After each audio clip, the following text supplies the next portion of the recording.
नमस्कार, good morning, बहुत स्वागत है आपका फिट इंडिया के सुपर हिट बुलेटिन में। आपके साथ मैं हूं दीपिका यादव। नमस्कार, गुड मॉर्निंग, आप सबके साथ में मैं हूं साक्षी मिश्रा। तो मुंबई का बहुत ही फेमस भक्ति पार्क ये है, हम आपको दिखाएंगे अंदर से, ये बेहद खूबसूरत है और आपको साथ ही बताएंगे देश दुनिया की हर खबर। हर मॉर्निंग अपडेट के लिए हमारे साथ बने रहिए, हर एक डिटेल के साथ में, रिपोर्ट्स के साथ में आपके सामने हर एक खबर रखेंगे, तो बने रहिए। की शुरुआत करते बड़ी खबर के साथ। एक तरफ हम जहां मुंबई में हैं, वहां पर बहुत सुहाना मौसम हो रहा है, गर्मी भी है, लेकिन वहीं दिल्ली की बात करें तो राजधानी दिल्ली में सुबह जब सभी लोग उठते हैं तो घना कोहरे की चादर दिखाई देती है। साथ साथ में AQI की अगर बात की जाए तो वो 350 के पार कई इलाकों में पहुंच गया है और साथ ही विजिबिलिटी काफी कम हो चुकी है। घने कोहरे की वजह से जो लोग रास्ते में गाड़ी लेकर निकल रहे हैं उन्हें सावधान रहने की हिदायत यहाँ पर दी जा रही है, क्योंकि सड़कों पर कुछ भी नजर नहीं आ रहा। देश में सर्दी का मौसम शुरू हो चुका है, कई इलाकों में ठंड ने दस्तक दे दी है, जिसमें से दिल्ली NCR एक है। दिल्ली NCR में भी ठंड बढ़ रही है। बता दें कि IMD ने 15 नवंबर से दिल्ली NCR में घने कोहरे का अलर्ट जारी किया है, यानी कि 15 नवंबर के बाद में विजिबिलिटी और ज्यादा कम होगी और ठंड दिल्ली में और ज्यादा बढ़ेगी। तो भले ही 15 नवंबर की बात कही जा रही है, लेकिन आज से ही इसका असर साफ तौर पर राजधानी दिल्ली में देखा जा रहा है। कोहरे की वजह से दिल्ली NCR के तापमान में भी गिरावट महसूस की जा रही है। हमारे सहयोगी प्रेरित ज्यादा जानकारी के साथ हमारे साथ जुड़ चुके हैं। प्रेरित, जहां पर आप मौजूद हैं वहां आसपास क्या स्थिति, क्या वहां भी विजिबिलिटी कम है क्या? अब बिल्कुल देखिए, साफ तौर पे देखा जा सकता है कि जिस जगह मैं मौजूद हूं यहाँ पर विजिबिलिटी काफी कम हो गई है। पहले मैं आपको तस्वीर दिखाता हूं, देखिए जहां मैं खड़ा हूं यहाँ से अक्षरधाम महज कुछ मीटर की दूरी पे है, लेकिन अक्षरधाम की विजिबिलिटी या यूं कहें उसकी दृश्यता बिल्कुल कब खत्म हो चुकी है। यहाँ से अक्षरधाम साफ तौर पर दिखाई नहीं पड़ रहा है। इसके ठीक बगल की मैं तस्वीर आपको दिखाऊंगा कि देखिए NH24 है जो दिल्ली से मेरठ को जाने की सड़क है। यहाँ देखिए किस तरीके से इसकी दृश्यता कम होती दिखाई पड़ रही है। शायद यही वजह है कि गाड़ियों की रफ्तार भी थम गई है, धीमी रफ्तार में गाड़ियां यहाँ से गुजर रही, क्योंकि जिस तरीके से दिल्ली इस वक्त पूरे तरीके से प्रदूषण की चपेट में है और फॉग और पॉल्यूशन का जो मिक्सचर है, स्मॉग, वो स्मॉग ने कहीं ना कहीं दिल्ली को पूरे तरीके से अपने जद में ले लिया है। शायद यही वजह है कि देश की राजधानी दिल्ली की अगर बात करें तो ओवरऑल AQI जो है वो 350 है, लेकिन दिल्ली के कई ऐसे इलाके हैं जहां वो तकरीबन 400 के आसपास है। और ये बेहद ही चिंताजनक स्थिति है राजधानी वासियों के लिए, क्योंकि इस तरह के जो पॉल्यूशन है जिसमें PM2.5, PM10 के जहरीले कण, उसके अलावा तमाम जो केमिकल जो है उसमें हवा में जो घुले हुए, वो कहीं ना कहीं लोगों के लंग्स को इफेक्ट कर रहे हैं। शायद यही वजह है कि लंग्स के साथ साथ अब लोगों के आंखों में भी जलन होने लगी है। यहाँ पे मैं लगातार रिपोर्टिंग कर रहा हूँ, मुझे भी सांस लेने में यहाँ पर तकलीफ हो रही है, क्योंकि पॉल्यूशन इतना ज्यादा दिल्ली में बढ़ चुका है कि आम लोग भी अब इस स्थिति को महसूस कर सकते हैं अपनी आंखों से, क्योंकि अमूमन PM2.5 और PM10 जैसे जहरीले कण नहीं दिखते हैं, लेकिन जिस तरीके से पूरा दिल्ली जो है अमूमन डॉक्टर्स मॉर्निंग वॉक पर ना जाने की हिदायत दे देते हैं जब AQI बढ़ता है और जब ज्यादा सर्दी बढ़ जाती है, कोहरा हो जाता है।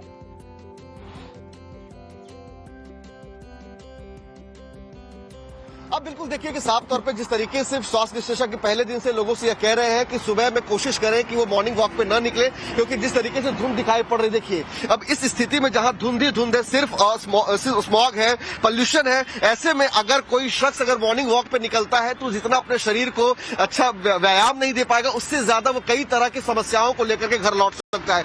इसलिए स्वास्थ्य विशेषज्ञ जो है वो लगातार कह रहे हैं कि जो बुजुर्ग है, जो गर्भवती महिलाएं हैं, उससे साफ तौर पर पता चलता है कि राजधानी दिल्ली में इस वक्त प्रदूषण का स्तर कितना ज्यादा बढ़ा हुआ है और लोगों को सावधान रहने की जरूरत है। बहुत बहुत शुक्रिया प्रेरित आपका इस जानकारी के लिए। बढ़ते हैं आगे अगली खबर की तरफ। विधानसभा चुनाव को लेकर के झारखंड से एक बड़ी खबर, जहां पर झारखंड में फर्स्ट फेज का मतदान आज होने वाला। आपको बता दें कि झारखंड में 43 सीटों के ऊपर वोटिंग होनी है। ऐसे में अगर आज की बात करें तो आज शाम 5 बजे तक वोटिंग होगी। आज 1,37,00,000 मतदाता मतदान करेंगे। चंपई सोरेन समेत कई VIP मैदान में हैं। राज्य में 2 चरणों में विधानसभा के चुनाव होने हैं, जिसको लेकर तमाम जो तैयारी है, सुरक्षा व्यवस्था अलग अलग जगह पर वोटिंग के लिए की गई है। तो ये बड़ी खबर आपको बता रहे हैं झारखंड से। देखिए, राज्य में 2 चरणों में विधानसभा चुनाव हो रहे हैं और आज पहले फेज का चुनाव हो रहा है, मतदान हो रहा है। विधानसभा की 43 सीट पर चुनाव होने आज शाम 5 बजे तक वोटिंग होगी। तो सभी से यही अपील है कि जिनके भी इलाके में आज चुनाव हो रहे हैं वो वोट जरूर डालें। एक तरफ जहां झारखंड में पहले फेज के चुनाव हो रहे हैं, तो वहीं दूसरे फेज के लिए भी चुनाव प्रचार जो है वो जोरों पर है। इस बीच आज PM नरेंद्र मोदी दूसरे फेज यानी कि जो 20 नवंबर को फेज होने वाला है, उसके लिए धुआंधार प्रचार करते हुए नजर आने। अब देखिए, बीजेपी की ओर से झारखंड विधानसभा को लेकर के घुसपैठ और भ्रष्टाचार को मुद्दा जो है वो काफी जोरों शोरों से उठाया जा रहा है। आज PM मोदी के कार्यक्रम कहां उन्हें क्या अपडेट है, इस रिपोर्ट में देखिए। ये जो बांग्लादेशी आकर यहाँ हमारे आदिवासी भाई बहनों के साथ विवाह रचाकर वो उनकी जमीन हड़पने का काम कर रहे हैं। याद रख लें, हम कानून लाएंगे जो बांग्लादेशी घुसपैठ के से हुआ बच्चा होगा उसको आदिवासी अधिकार नहीं मिलेगा। इस बात का भी हम कानून देंगे। झारखंड में कई मुद्दे हैं, लेकिन इस विधानसभा चुनाव में जो मुद्दा सिर चढ़कर बोल रहा है वो है घुसपैठ का। झारखंड विधानसभा चुनाव को लेकर इन दिनों पूरे राज्य में बांग्लादेशी घुसपैठिए का मुद्दा खूब छाया हुआ है। सिर्फ जेपी नड्डा ही नहीं, पूरी बीजेपी इस मुद्दे को लेकर चुनाव मैदान में है। सुनिए बीजेपी अध्यक्ष जेपी नड्डा ने क्या कहा है। ये जो हेमंत सोरेन की सरकार ने जो आपके झारखंड पर ग्रहण लगाया है और यहां जो बांग्लादेशियों को बसाया है, एक एक को चुन चुन कर निकालेंगे और झारखंड की धरती से बाहर करेंगे। बीजेपी लगातार इस मुद्दे को लेकर सत्ता पक्ष को घेर रही है। मुख्यमंत्री हेमंत सोरेन पर निशाने साध रही है। गृह मंत्री अमित शाह भी झारखंड में होने वाले दूसरे चरण के चुनाव को लेकर प्रचार में जुट गए हैं। मंगलवार को अमित शाह ने भी घुसपैठिए के मुद्दे को उछाला और सुनिए हेमंत सोरेन को लेकर केंद्रीय गृह मंत्री अमित शाह ने क्या कहा।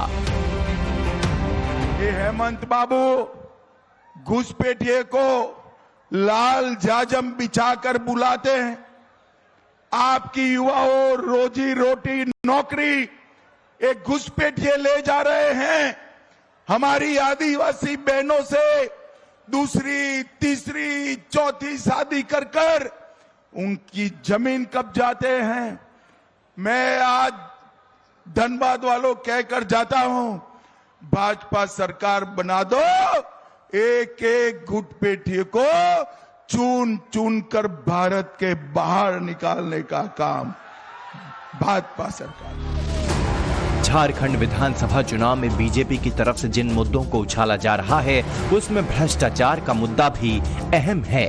पीएम मोदी सहित बीजेपी के सभी बड़े नेता भ्रष्टाचार को लेकर हेमंत सोरेन और कांग्रेस पार्टी पर हमले कर रहे हैं।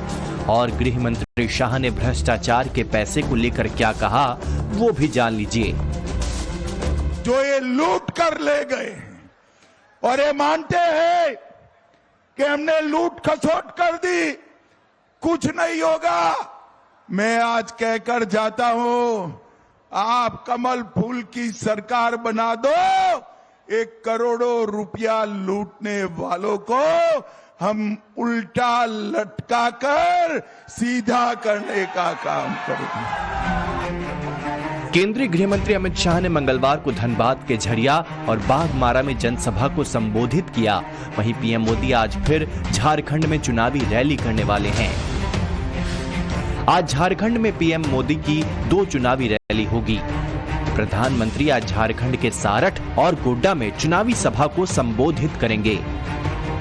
वहीं पहले चरण के चुनाव से महज कुछ घंटे पहले यानी मंगलवार शाम को कांग्रेस पार्टी ने अपना घोषणा पत्र जारी किया, जिसको लेकर सियासत तेज हो गई है। बीजेपी की तरफ से इसको लेकर चुनाव आयोग में शिकायत भी दर्ज कराई गई है।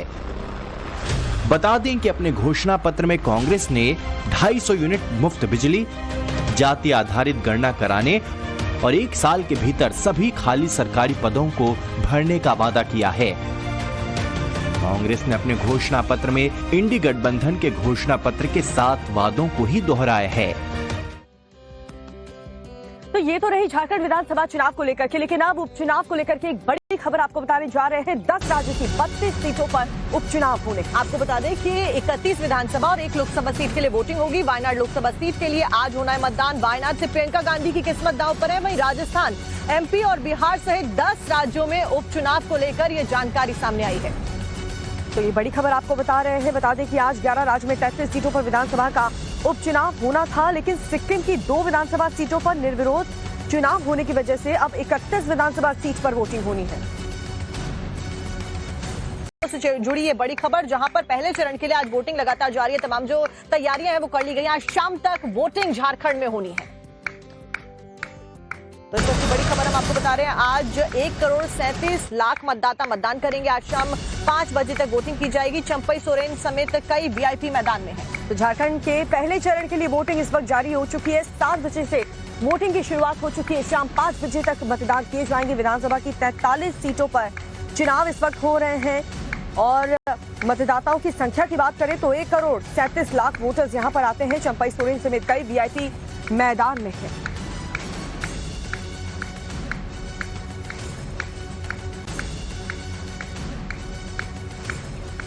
तो देखिए, झारखंड में भी ताबड़तोड़ चुनाव प्रचार लगातार जारी है। जहां पहले चरण के लिए आज चुनाव होने वाले, वहीं दूसरे चरण के लिए मौजूदा वक्त में प्रधानमंत्री नरेंद्र मोदी से लेकर सभी दिग्गज लगातार चुनाव प्रचार करते हुए नजर आ रहे हैं। रांची का रुख करते हैं। हमारी सहयोगी तेजश्री वहां पर हमारे साथ जुड़ चुकी है। तेजश्री, वोटिंग की शुरुआत हो चुकी है।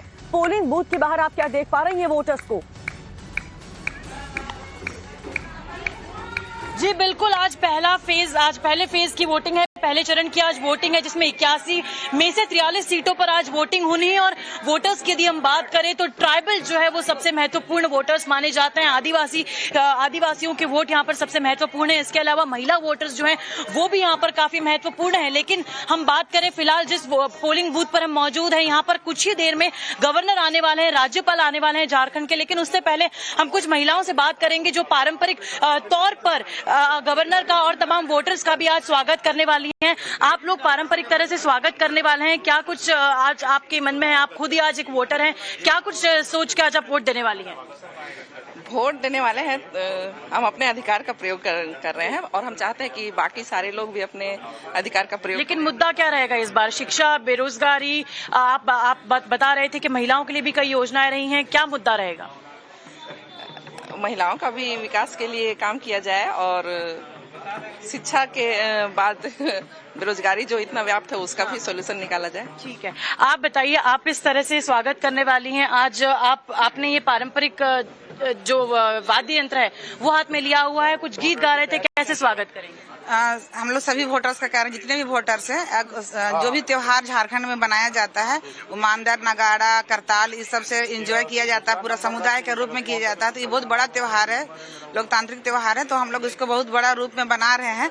और इसी के लिए जितना भी वोटर्स है, नए वोटर्स है या फिर पुराने वोटर्स है, उनको सभी को हम लोग वेलकम। कैसे वेलकम करेंगे? जोहार करके। जोहर करा बड़ी दूर से आए गए गोतिया, जोहर करा 13 नवंबर के बड़े दिवाली, 13 नवंबर के बड़े दिवाली, वोट देवे आवेले ना भुलावा, वोट देवे आवेले ना भुलावा। तो इसी तरह से ये तमाम वोटर्स का जो है स्वागत करने वाले हैं और इनका कहना है कि 13 नवंबर झारखंड के लिए दिवाली है, क्योंकि आज वो अपने मत का प्रयोग करने वाले हैं। और आज पहले चरण से हालांकि 43 सीटें जो है उस पर ये तो वो जाहिर तौर पर देखने को मिल रहा है। खासा तैयारियां पोलिंग बूथ पर भी की गई और महिलाओं में बहुत ज्यादा उत्साह भी देखा जा रहा है। बहुत बहुत शुक्रिया तेजश्री आपका जानकारी देने के लिए। और लगातार सभी का स्वागत है। खबर मथुरा से आपको बताने जा रहे हैं, जहां पर देर रात एक बड़ा हादसा हो गया। दरअसल एक रिफाइनरी कंपनी में अचानक से ब्लास्ट हुआ, इसमें 8 लोग झुलस गए। हादसा बहुत ज्यादा भयानक था। तस्वीरें कुछ सामने आई हैं जिसको देखकर आप भी अंदाजा लगा सकते हैं, जो कि हैरान कर देने वाली तस्वीरें।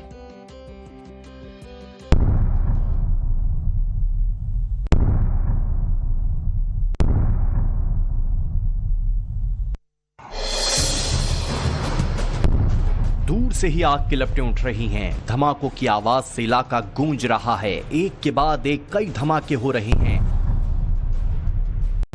आग की लपटें इतनी भयानक है कि कई किलोमीटर दूर से ये देखी जा सकती हैं। आग का ये तांडव यूपी के मथुरा में देखने को मिला, जहां मथुरा रिफाइनरी में आग लगने से हड़कंप मच गया।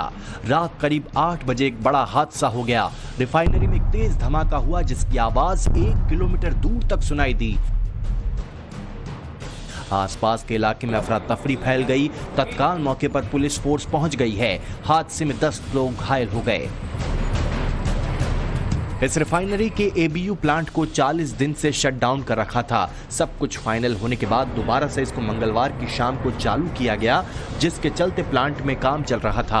हादसे के वक्त प्लांट में लोग मौजूद थे। सभी घायलों को रिफाइनरी के ही रिफाइनरी नगर स्थित अस्पताल में ले जाया गया, जहां 4 लोगों की स्थिति नाजुक देखते हुए उन्हें एक प्राइवेट अस्पताल में रेफर किया गया है।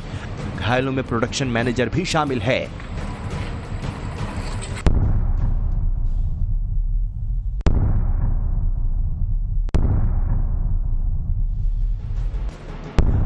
हुआ धमाका इतना तेज था कि पूरा इलाका दहल गया और धमाके की आवाज से आसपास रहने वाले लोग घरों से बाहर निकल आए। सूचना मिलते ही फायर ब्रिगेड की कई टीमें मौके पर पहुंच गई हैं और आग बुझाने की कोशिश कर रही हैं। आसपास के इलाकों में बिजली की सप्लाई और ट्रैफिक को रोक दिया गया है, तो वहीं इस ब्लास्ट के कारणों की छानबीन की जा रही है। हादसे के बाद मुख्यमंत्री योगी आदित्यनाथ ने संज्ञान लिया और जिला प्रशासन के अधिकारियों को मौके पर पहुंचकर राहत कार्य में तेजी लाने के निर्देश दिए हैं।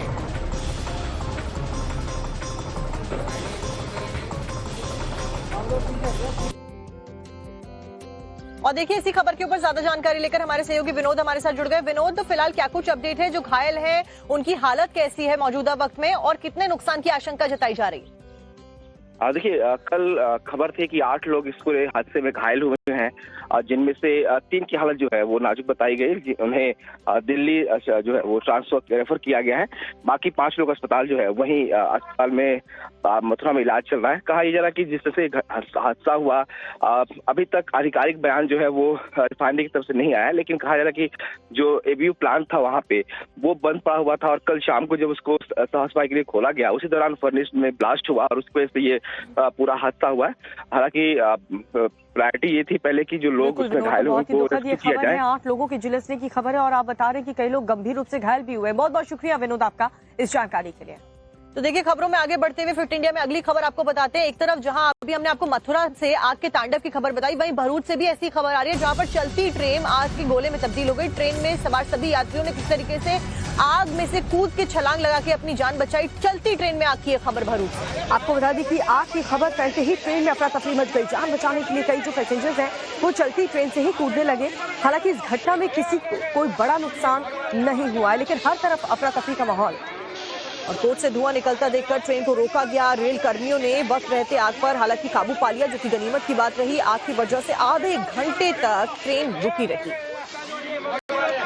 आपको ये भी बता दें कि आग की खबर फैलते ही ट्रेन में अफरा तफरी मच गई। जान बचाने के लिए आप देख भी सकते हैं कैसे यात्री चलती ट्रेन से छलांग लगा रहे हैं। हालांकि इस घटना में कोई भी नुकसान नहीं हुआ है। ये बड़ी खबर फिलहाल हम आपको बता रहे हैं, जहां गुजरात के भरूच में चलती ट्रेन में आग लग गई। हालांकि अभी तक ये नहीं पता चल पाया है कि आग किन कारणों की वजह से लगी और देखते ही देखते कैसे आग में विकराल रूप ले लिया।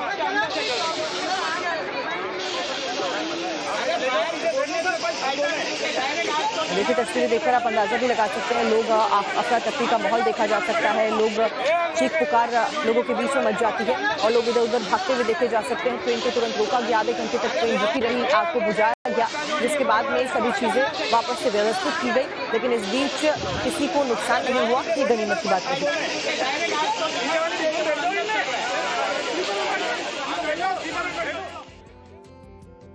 और सिर्फ मथुरा ही नहीं बल्कि यूपी टू हरियाणा कई जगहों पर आग का कहर देखने को मिला। यूपी के झांसी और हरियाणा के पलवल में आग की भयंकर तस्वीरें सामने आई हैं। बीच सड़क पर आग लगी है, काले धुएं का गुबार उठ रहा है। लोग इस आग से बचकर निकल रहे हैं। आग एक स्कूटी में लगी है। बीच चौराहे पर स्कूटी धू कर काफी देर तक जलती रही। सड़क पर आग का गोला बनी स्कूटी की तस्वीरें यूपी के झांसी से सामने आई हैं, जहां सड़क पर जा रही स्कूटी में अचानक आग लग गई और गाड़ी सवार ने कूदकर जान बचाई। जब तक फायर ब्रिगेड पहुंचती तब तक स्कूटी धू कर जलने लगी और तेज लपटें उठने लगीं। ये देख राहगीर सहम गए। कुछ ही देर में स्कूटी जलकर स्वाहा हो गई। गनीमत ये रही कि स्कूटी सवार को समय रहते आग लगने की भनक हो गई, वरना कोई बड़ा हादसा हो सकता था। आग की एक और तस्वीर देखिए, भयानक लपटें उठ रही हैं। आग का तांडव ऐसा है कि दुकान और सड़क पर खड़ा बुलडोजर भी आग की चपेट में है। लपटें इतनी ऊंची उठ रही है कि पूरा हिस्सा धधक रहा है। जलकर दुकान का हिस्सा नीचे गिर रहा है। वहां खड़ी कई बाइकें भी आग की आगोश में आ गई हैं। आग की ये घटना हरियाणा के पलवल की है, जहां गैस पाइपलाइन में ब्लास्ट होने से 3 दुकान सहित जेसीबी में आग लग गई। इस दर्दनाक हादसे में एक शख्स की मौत भी हुई है। खुदाई के दौरान पीएनजी गैस पाइपलाइन लीक होने के बाद जोरदार धमाका हुआ, इसके बाद आग लग गई। इस हादसे में एक व्यक्ति की मौत हो गई। घटना में 3 दुकानें पूरी तरह से जल गईं। इसके अलावा जेसीबी मशीन समेत 3 से 4 वाहन भी जल गए। आनन फानन में आग की सूचना फायर ब्रिगेड को दी गई। मौके पर पहुंची दमकल की टीम ने बड़ी मुश्किल से आग पर काबू पाया। खुदाई के दौरान पीएनजी गैस पाइपलाइन लीक हो गई। पाइपलाइन से पीएनजी का रिसाव होने लगा और कुछ ही देर बाद धमाका हुआ। इसके बाद 20 फीट तक ऊंची आग की लपटें उठने लगीं। दुकानदार हड़बड़ी में भागने लगे। फिलहाल आसपास स्थिति सामान्य है, लेकिन गैस पाइपलाइन में सब कुछ जलकर खाक हो चुका है। दिख रही होंगी यहाँ पर ये पार्क जो है, यहाँ पर वर्कआउट करती हुई कामकाज के लिए भी महिलाएं आती हैं, लेकिन कुछ महिलाएं इतनी शातिर होती हैं कि 15 लाख की चोरी, ज्वेलरी चोरी भी करने से बाज नहीं आती। ऐसा ही मामला बेंगलुरु से सामने आया, जहां पर 15 लाख की चोरी को 4 घूंघट वाली महिलाओं ने अंजाम दिया और इस बीच सीसीटीवी वीडियो सामने आया, जिसके आधार पर आगे की इन्वेस्टिगेशन पुलिस के द्वारा की जा रही है। तो घूंघट वाली 4 महिलाओं की शातिराना चोरी देखिए आप, काफी वायरल हो रही है, जहाँ पर इन शातिर महिलाओं ने लाखों की चोरी की है। ज्वेलरी दुकान में घुस करके 15 लाख के गहने ले उड़ी।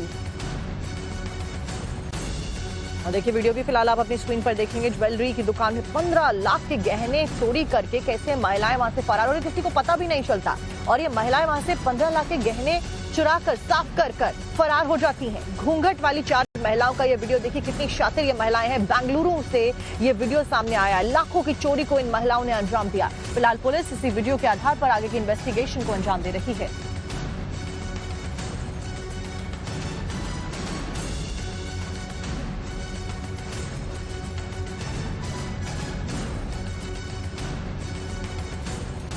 तो हर कोई लगाता है, लेकिन एक हैरान कर देने वाली खबर और तस्वीरें आप तक पहुंचाई ग्रेटर नोएडा से, जहां पर 10वीं मंजिल पर इमारत में अपने फ्लैट में एक व्यक्ति बागवानी कर रहा था, वो भी किसकी?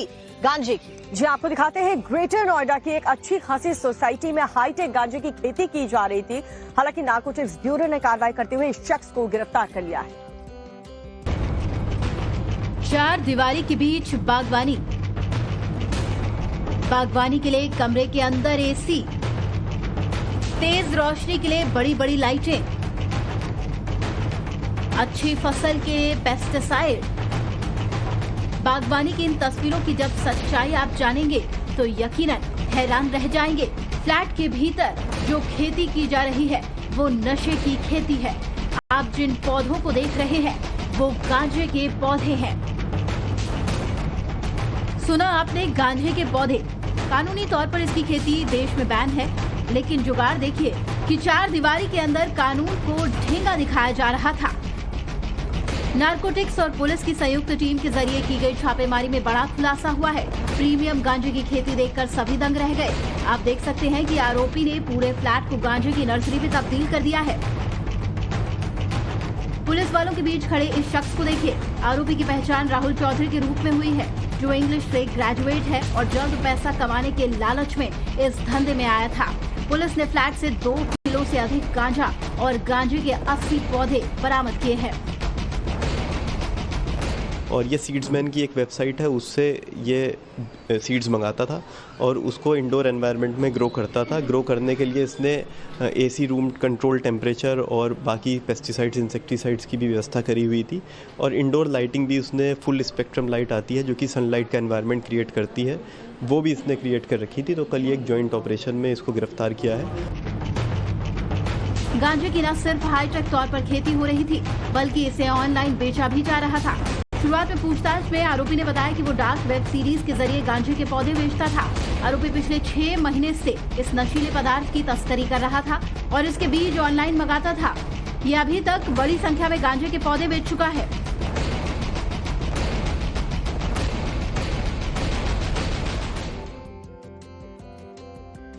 उत्तर प्रदेश के बागपत में एक अनोखी शादी देखने को मिली, जहां पर दूल्हा अपनी दुल्हनिया को हेलीकॉप्टर में विदा करके ले गया। ये शादी बीजेपी के जिलाध्यक्ष वेदपाल उपाध्याय के बेटे की थी, जो कि हेलीकॉप्टर में बारात को लेकर पहुंचे। आपको तस्वीरें दिखाते हैं। यूपी के बागपत जिले में एक अनोखी शादी देखने को मिली है, जहां पर दुल्हन की विदाई किसी लग्जरी कार में नहीं बल्कि हेलीकॉप्टर में हुई है। बीजेपी जिलाध्यक्ष के बेटे की शादी और विदाई देखने वालों की भीड़ लग गई।